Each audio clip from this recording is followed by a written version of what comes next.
大家好，欢迎收看《万象奇谈》，我是大象。不出意外的话，这支影片应该是在2023年新年来临之前，万象发布的最后一支影片了。在这个特殊的日子里，首先预祝大家在新的一年里万事顺心，身体健康，平安喜乐。今天的节目，咱们讲个世界案件，算是给2022年做个总结。大象想透过这个案件管中窥豹，观察一下一个人到底要经历些什么，才会从纯洁如初、一尘未染的孩子，幻变成为一个杀人如麻的魔鬼，万劫不复。以古为鉴，可知兴替；以人为鉴，可明得失。1983年1月31日下午13点40分左右，日本名古屋市昭和区时年31岁的搬家公司社长西边刚从康业银行武木增支行取出102万日元的员工工资款，准备开车回公司。就在西边社长到达停车场，打开车门，把钱放在汽车后座的时候，一名男子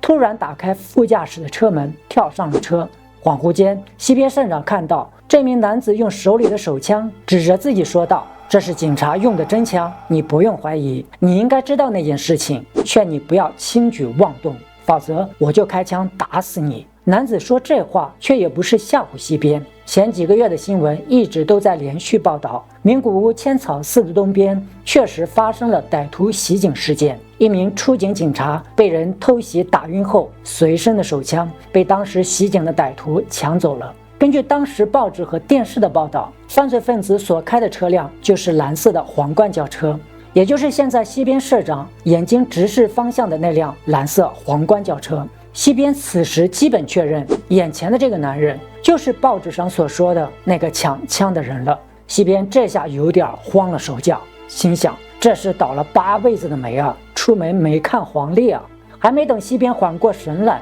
男人厉声说道：“你刚刚取到的钱全部拿出来，关好车门，开车走，把我载到地方，我就放你走。”根据西边社长后来在警局的口供显示，他当时心想：你他妈的连警察都敢杀，我这要是真的和你走了，我还有命活着回家呀。西边看到男人手里拿着的是真家伙，也只好照办。他一边想着对策，一边假装倒车，司机等待路人经过，就这样反复倒了好几次。中间歹徒厉声呵斥他的时候，他还说：“大哥，你别吓唬我啊，你越吓我，我越不会倒车了呀。”刚刚说完这句话，西边发现有客人刚刚从银行大门走了出来，正向西边轿车所在的方向走来。西边心想，反正没有退路了，死就死吧，把心一横，一把抓住歹徒拿着手枪的右手手腕和手臂，速度之快，想来就连持枪的男子都没有反应过来。受到惊吓的男子扣动了手里手枪的扳机，砰的一声枪响，响彻了整个停车场。此时正在向西边走来的银行客人也发现了来自西边方向的动静，只见持枪的男人打开副驾驶的车门就要逃走。西边社长仓皇之下试图追赶歹徒，西边几个跨步一把扑向了男人，男人应声倒地。西边体型占优，一个翻身骑在了男人的身上，并死死地抓住了男人的手腕，那是真的怕这厮手里的枪会射到西边的身上啊！砰砰，又是2声枪响，幸好没有打到西边和周边的民众。西边一边用尽全力死死地压住骑在身下的男人，一边大声喊道：“快抓坏人啊，要死人了呀！”刚刚正向西边走来的客人立马调转了方向，奔向银行。5名银行员工在店长的指挥下速度赶到停车场，同时报警。昭和区民警5分钟内赶到了事发地，并将已经被众人制服的持枪男子逮捕归案。这个男人是谁？他为何如此大胆？袭警劫枪后，居然还在光天化日之下持枪抢劫，他这是不要命了吗？他的身上到底发生了什么事情？他为何要这么做？这不仅仅是10年办案警察心里的困惑，更让他们没有想到的是，西边社长舍命抓住的这个男人身上，在过往的11年里，身上背负了20多条人命，抢劫偷盗不下400余起，涉案金额数千万日元。家人们，虽然是日元，那可是上个世纪80年代呀！今天我们就一起观察这起10年震动整个日本的盛田清孝连续抢劫杀人事件。我们一起透过盛田清孝的成长脉络，看看能否找到他邪恶病态的一生由何开始，又是因何而起。点赞投币，马上开始。被众人抓捕的案犯名叫盛田清孝。自1997年到1983年，盛田清孝11年间共犯下400余起盗窃和抢劫谋杀案，被害人多达22人，但被日本警方能够定案的仅有7人。盛田清孝被捕前就曾就职于日本中央向良消防署本部，担任消防队队长，数次获得单位的嘉奖，并在10年的电视台接受电视采访，和他的太太作为模范夫妻被民众爱戴。如果要探寻盛田清孝的犯罪脉络，这个故事需要从他的成长背景开始讲起。这个狠人绝对要比咱们之前讲过的七月爱钱家连环消失事件有过之而无不及。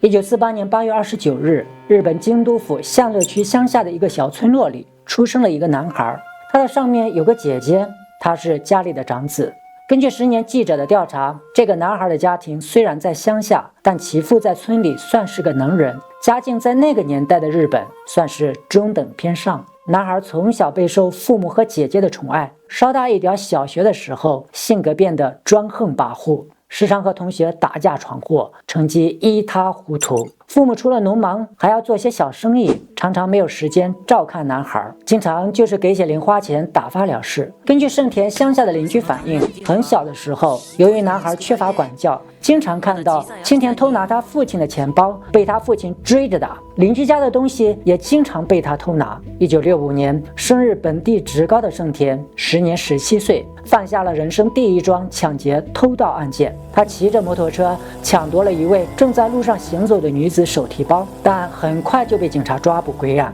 警察在搜证时发现，盛田房间的天花板上存放着10几个抢来的手提包，以及从学校偷来的扩音器、学校食堂的饭票等。当警察问他：“你偷拿这些东西做什么呢？”盛田给出的答案竟然是：“我似乎管不住自己的手，父母也只是给我些零花钱。”很明显，此时盛田清孝的心理状况出现了严重的问题。随后，盛田清孝被送入了大阪府和泉少年院，同时所属的职高对他做出了开除学籍的处分。现在看来，这段被入少年院的经历给盛田后来的成长道路造成了种种障碍，甚至可以说是成年后犯下重案，埋下了一颗罪恶的种子。1966年7月，盛田进入少年院半年后，家人不舍幼子受罪，花钱找关系把其保释出院。在盛田父亲的安排下，盛田清孝进入了奈良市的一家汽车部件工厂工作。期间，盛田考取了驾照，父亲看其似乎在慢慢变乖，在他再三的央求下，给他买了一辆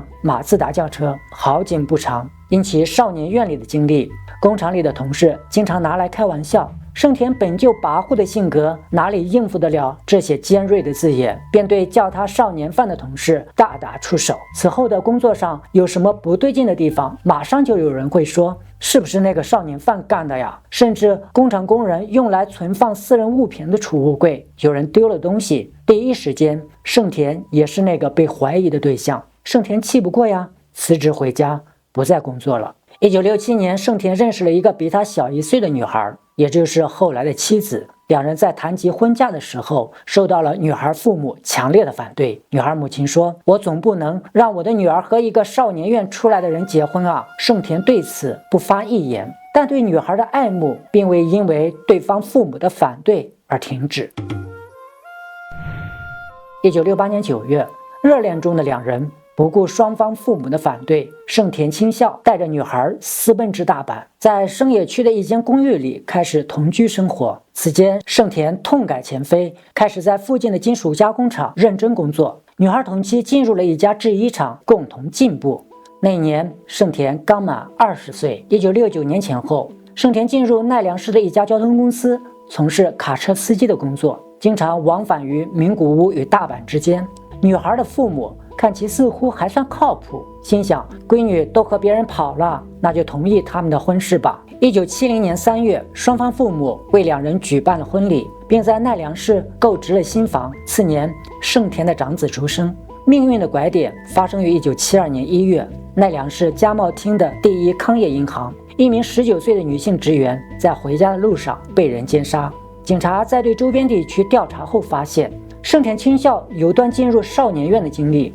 对其提审的同时，并向盛田所属的交通公司走访调查。虽然本次事件并非盛田所为，并有明确的时间和不在场的证人，但交通公司的社长在他复工后还是问了一句：“人是不是你杀的？”盛田在警方的供词显示，当时被人侮辱的气愤，都想马上杀了他。愤怒的盛田立即辞职，并且扬言：“你给我小心点儿。”盛田清孝入职交通公司以后，经济收入一直很高，花钱一直大手大脚。离职后的盛田依然如故，酒吧喝名酒，点台小姐费毫不吝啬。喜欢名车的他早已把家里的轿车换成了豪车，据说他在自家的后院还搭建了一个价值200多万日元的无线电发射塔。或许你会说200多万日元也没多少钱嘛，但是家人们，你要注意啊，那是上个世纪的70年代，换算成现在的货币，请看屏幕上显示的数字。根据盛田的说法，每个月的开支接近11万日元。此时的盛田早已债台高筑，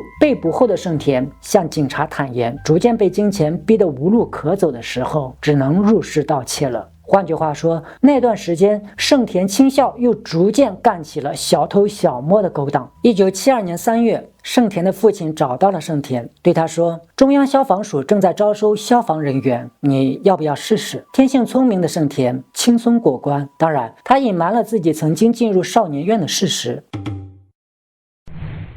入职了向乐中央消防署的盛田清孝，成为受人尊敬的消防战士。但之前挥霍无度造成的经济压力，并未随着盛田的社会地位的提升而有所缓解。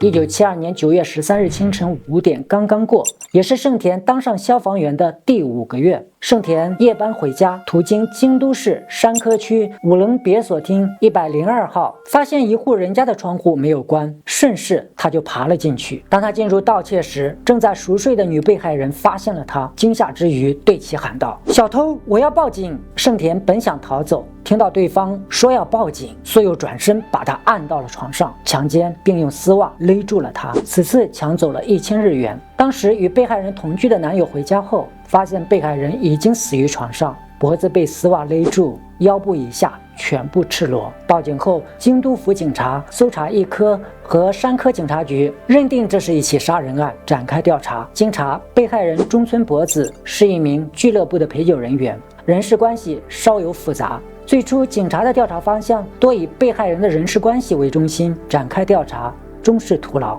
这是盛田清孝犯下的第一个抢劫谋杀案。案发时，被害人24岁，盛田清孝刚好也是24岁。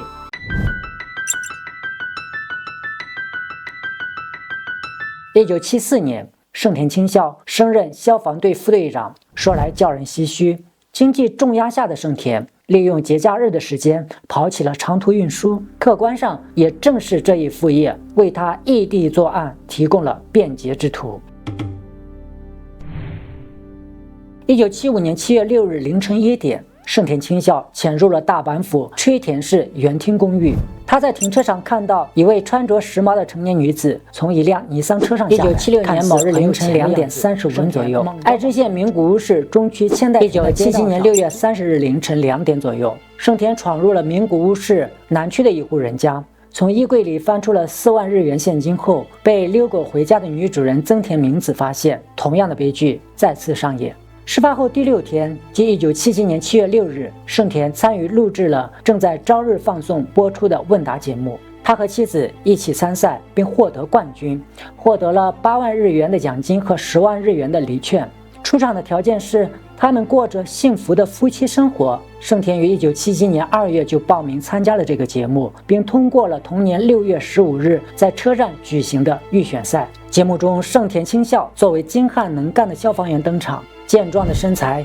加上幽默风趣的谈吐，一个完美好丈夫、人民好卫士的良好形象呼之欲出，细思极恐。换句话说，此时的盛田清孝已经把杀人抢劫变得稀松平常。在报名参赛的2个星期后，第4名受害人增田明子就命运家中。1977年8月12日晚上11点后，盛田清孝闯入了名古屋昭和区小樱町的一栋公寓，只见他头戴棒球帽，眼着墨镜，一番精心伪装。此次入室盗窃，被从事美容教师工作的知名家子撞见，如法炮制解决后，偷走了一颗价值约45万日元的钻石戒指。8天后，即1977年8月20日，盛田清孝又出现在前述电视台节目的录制现场。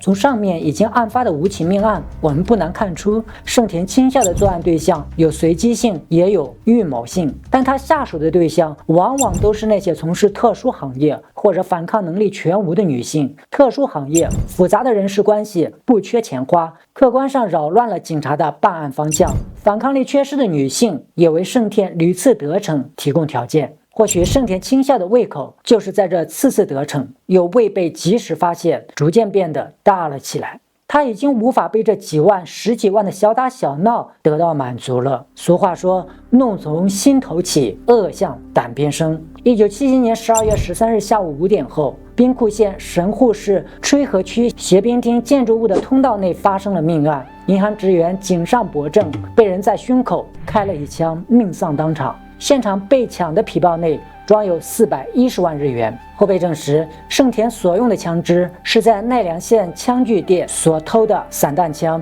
逃跑所用的卡车偷于名古屋市的蔬菜公司停车场。这是盛田清孝伤害的第6个人，也是他开枪杀害的第1个人。17天后，也就是在1977年12月30日，盛田清孝次子出生，但此时已经幻化成魔的盛田已无回头之路。1979年12月，盛田清孝在名古屋市又偷得一把猎枪。次年2月15日下午3点50分左右，濑户信用银行水汇通支行发生了抢劫事件。根据银行职员的说法，当时罪犯的特征是短发长脸，戴着蓝色墨镜，身穿发白的套头衫，一副黑帮模样。1980年7月30日晚上11点左右，名古屋东区甲市的一家便利店超市再发命案，超市被抢，现金和礼券合计576万日元。盛田驾车前往市中区的时候，开枪打死了一名反抗的男子，这名男子名叫本间一郎。1980年11月8日，盛田清孝在对一辆停放在街边的车辆进行盗窃时，被巡街的民警发现，或许是临时起意，身上并没有带枪。这次的事件让盛田遭到了逮捕，但让人感到意外的是，警察似乎对于前述发生的命案和抢劫事件并未与眼前的消防员联系在一起，发现并无其他可疑之处之后，这次事件仅仅被判拘役10个月，缓刑3年。根据10年警察通报的消息显示，这次抓捕的案值是一个钱包里面包着7万8千日元现金。次日，当地报纸早间版报道了盛田被捕的消息，并附上了一张消防员偷盗被捕的照片。社会大众一片哗然，因为在这之前，盛田给大家的印象是个在消防岗位上尽职尽责、对家庭百般付出的好男人形象。盛田在消防员的岗位上获得嘉奖20多次，连续2年全国消防员大赛中获得奖项。3天后，1980年11月11日，向良中部消防署对他做出了开除公职的纪律处分。他的随身物品是被前来道歉的父母带走的。被开公职后的盛田和妻儿搬到了京都府城阳市，再次做回了卡车司机的工作。1981年2月，名古屋北部的小牧市，盛田用枪胁迫电器店店员，抢得107万现金。1982年2月，盛田认识了在京都市山科区经营小酒吧的女生，为了优惠，盛田给她租了每个月5万多元租金的公寓，并且买了大约200多万日元的家具。此时，盛田与妻子的关系已经进入了分居的状态。1982年8月18日下午13点左右，盛田清孝在滋贺县大津市岛关停车场偷走了一辆客车。这次事件距离上次被判盗窃罪仅有1年半的时间。同日晚间10点30分左右，他开着盗来的客车在大纪元圆山科北店超市撞倒了一名45岁的男店员，企图盗取店铺的营业收入，但因当地居民及时赶来而放弃。故事讲到这里，大象都感觉有点累了。盛田清孝这是疯了吗？这是抢上了瘾了吗？没完没了了还真的是。不过令人发指的事件马上就要上演。1982年10月25日，名古屋大学时年21岁3年级大学生报案称，自己停放在中智荣停车场的丰田跑车被人盗走，市值约为70万日元。2天后的晚间9点30分，盛田化名木下致电爱知县警察千草警察署，我在附近发现了前几天被盗的丰田汽车，请到田代北警察署这边来检查一下。当田代北派出所的长桥裕明警官到达指定地点后，并未发现所谓的可疑车辆。就当长桥警官准备把附近的车辆一一排查时，盛田清孝驾驶着自己的皇冠汽车猛向长桥撞去。看到长桥已经没了动静，下车后用事先准备好的铁棍对着长桥头部数次猛击，随后抢走了长桥腰间的配枪。针对这起警察被害事件，爱知县警察搜查一科千草警察局认定，这是一起以抢枪为目的的抢劫袭警案件，并在千草警察局设立特别调查本部着手调查，也就是后来被广泛提及的113号案件。此外，根据日本警方的核查，自盛田清孝案发到被捕，在爱知县、静冈县、滋贺县、岐阜县和京都县的各地都有发生从警察那里抢劫手枪的案件。1982年10月31日午夜，盛田清孝企图抢劫静冈县一家超市，未遂逃走。同天，盛田搭便车，当车停在滋贺县大津市名神高速公路大津府区时，盛田用枪指着作为司机的电焊工神山光晴，迫使神山前往名古屋，并于晚上9点30分在停靠于千叶县原浅市小道内车上的神山光晴射毙，时年27岁。1982年11月1日凌晨2点35分。岐阜县养老郡养老町名神高速公路养老服务区内，一名加油站店员中弹受伤，男人胸前的打火机挡住了子弹，救其一命。该名男子事后陷入了严重的人间不信任状态，夜班时总是会反复查看周围的环境。1982年11月28日，盛田清孝在抢劫了京都府京都市山科区的一家超市后，返回经营小酒吧的女友住处。1983年1月30日晚间8点左右，盛田清孝开车离开。次日，也就是咱们影片开头所说的事发被捕的1月31日早上8点，盛田出现在名古屋昭和区第一康业银行吴木增分行的后方停车场。盛田清孝被捕后的第8天，1983年2月8日，爱知县警方对其提审。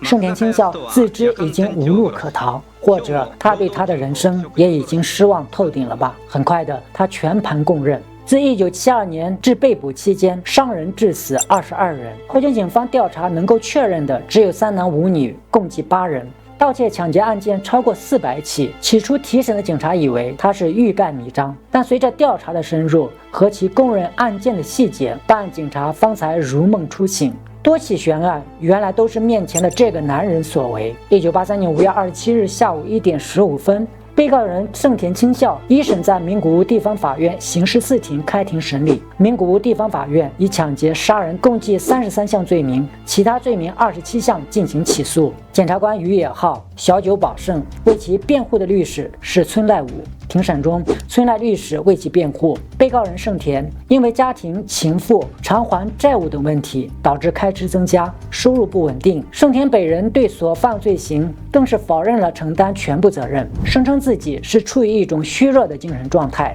而且盛田辩称自己被捕后主动坦诚了犯案事实，主动承认了11年间所犯的22人罪行，是有自首情节的。对此，1983年10月24日每日新闻早间版写道，如果22人的罪行属实，那这是自1984年1月地营事件中被杀12人以后，战后日本犯罪史上最严重的大规模杀人案。但由于对比已经公认的8起谋杀案件，其他的14起案件，他对时间和地点的记忆都是模糊的，而且无其他证据。除此8起以外，其余案件无法归档。1985年11月26日，名古屋地方法院举行的第22次有罪审判后，被告人盛田清孝被判死刑。检察官在庭审现场声明说，被告人盛田清孝不惧怕上天，并且犯下了许多罪行，好像他否认自己是社会的一员。他不仅熟练掌握了作案方法，而且在案件的后半部分，已经被定罪的他还在疯狂杀人，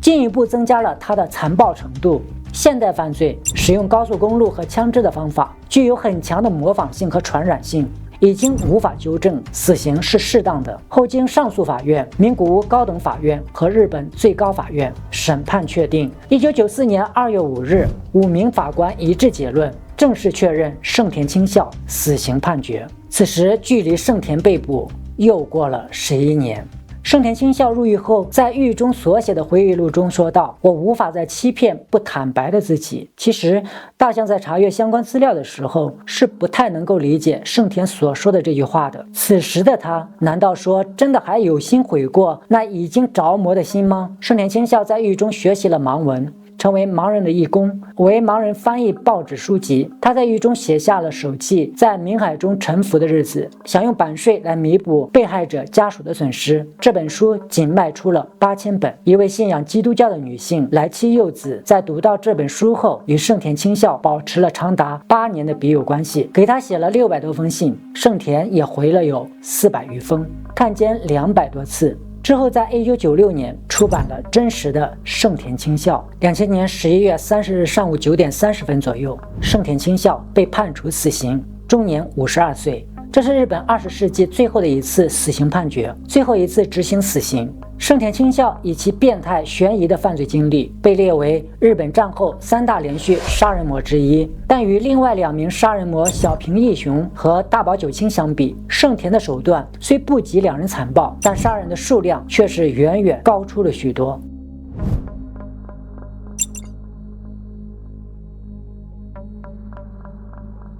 对于大多数人来说，人生就是一条线或者是一个面，从出生到死亡都是一目了然。但对于小部分人来说，人生却有着 A 面和 B 面。A 面犹如天使， B 面却宛如恶魔。我想用这个比喻，对于今天案件的盛田清孝来说再贴切不过。讲完这个案件，大象其实是有些困惑的，到底是什么造成了盛田清孝最后的疯狂，最终落得个万劫不复？以上，感谢收看今天的节目，记得关注万象的频道，平安喜乐。